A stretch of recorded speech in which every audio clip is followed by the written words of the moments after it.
Turns out, being a bracer is quite the occupation. Between killing monsters, preventing international incidents, and dealing with continent-spanning conspiracies, your work is never done. Facilitating these jobs are a nice little slice of the Orbal Revolution, the combat orbment.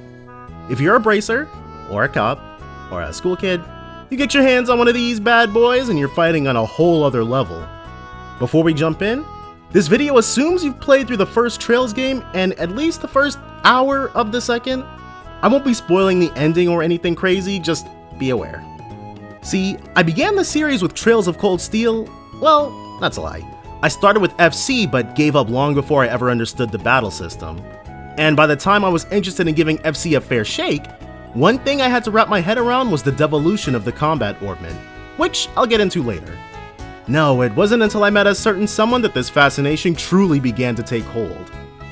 Yes, it's Zine Vathek, the inspiration for this video. This guy's Orbment has been the subject of so much idle speculation on my part because of what it must mean for how combat orbments work in universe. I decided to condense my thoughts into a video since the info on this was pretty sparse when I was researching it. First things first, to make sure everyone's on the same page, let's run through how Trails in the Sky era combat orbments work. A combat orbment allows you to use arts by way of installing quartz, which are processed fragments of elemental rock called sepith. Quartz come in 7 different flavors: your vanilla air, water, fire, and earth, and your ritzy time, space, and mirage. You install these quartz into slots, which you get 6 of in FC and 7 of in the later games. These slots are connected by lines, and these lines can be summed up as the difference between this and this.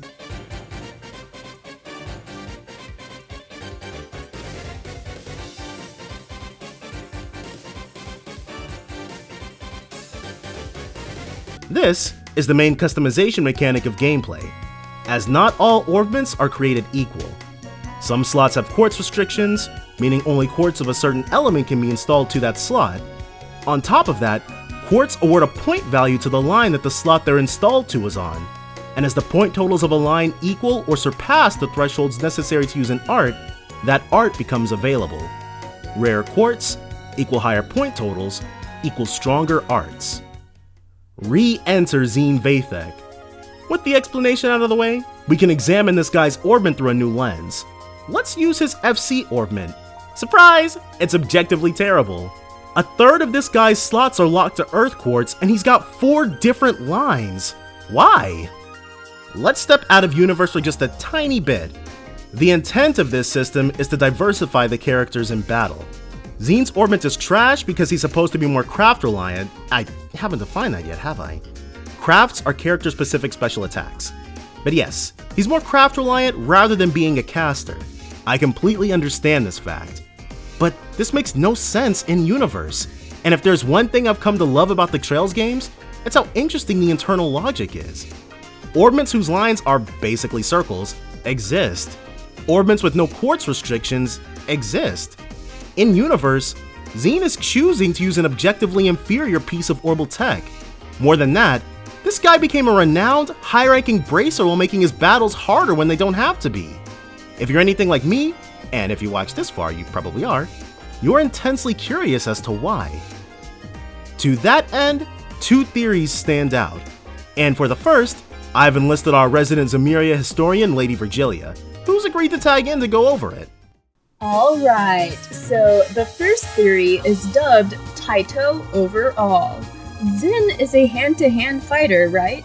Before we get into that though, let's go over how an orbment actually works, according to the best detailing we have of it from the OVA. What happens is that the user traces a line running the orbal energy, aka EP, through the orbment in a specific way, which mixes the quartz elements to unleash the desired art. Combining this example with the fact that, in-game, arts by definition take at least 2 turns to use, 1 to queue up, and 1 to fire away, leads us to think that things aren't as quick as they're portrayed with Estelle's use here, though we won't deny that this may just be the equivalent of her getting 2 turns back to back. Either way, the conclusion here is that actually tracing the lines and mixing the elements of the quartz by way of EP obviously takes a bit of time. We get an even better look into this in the later games where you can counter when enemies miss. But the same can't be said when you've got an art queued up. So going off of this, it must require diligent focus to trace an arts line. And if you break concentration, you've got to start over. This is the exact antithesis of a quick striker who relies on his martial arts training and body to attack.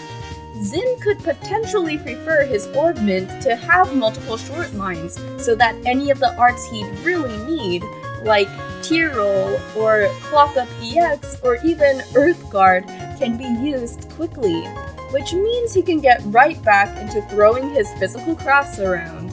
Why he'd opt for this over being able to use more powerful support arts like Gaia Shield or Zodiac isn't exactly clear, but hey, we're trying to work with what we've got here. Now, there are some interesting examples of other Taito scroll users who could potentially serve as additional evidence for this theory, but we'll save that for another video in the future. With that, thanks so much for letting me be a part of this video, Pharaoh. With the first theory down, I'll be handing it back to the quality Let's Player himself. Take it away, Pharaoh. I appreciate the assist, Lady V. The second theory is dubbed Pay to Play. We know that even circa first chapter, second chapter era Orbments, the ones that can accept 7 quartz instead of 6, were already existent and in use, but only by the absolute top tierest of those with connections. Even the Bracer Guild doesn't get their hands on these until months after they were already complete and field ready. Add this to the fact that combat orbments seem to be fairly rare among the populace. Most people we see with combat orbments are people with tons of money, or people with connections who had theirs provided for them. We don't know how much combat orbments cost is what I'm getting at. But I'm betting they're so expensive that your average person would rather pay a bracer to escort them, rather than shell out for a handheld device that would afford them godlike power at their fingertips. Orbment shops do exist, but remember, orbments are also things like lights and heaters. I imagine they spend 99% of their time as repair techs for the public at large, versus tinkering with combat orbments for bracers, /cops, /school kids.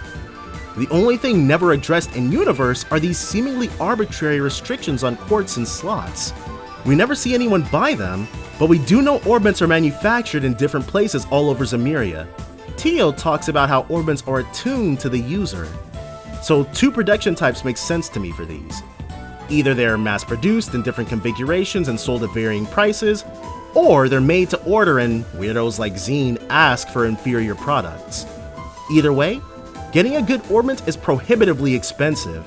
If even Estelle and Joshua, who have a dad who's got to be doing pretty well for himself, only have average, more okay than anything orbments, then there's no way Zine could afford an S tier one. Well, it felt good to get all that out there. Make sure you check out Lady Virgilia's channel as well if you like scripted Trails content. As I've said, we're all working on incomplete information, but speculation about a world we're all invested in is super fun. If anyone has any other theories or any other evidence I may not have considered, feel free to let me know via comment. Until then though, I appreciate you sticking with me on this wild ride.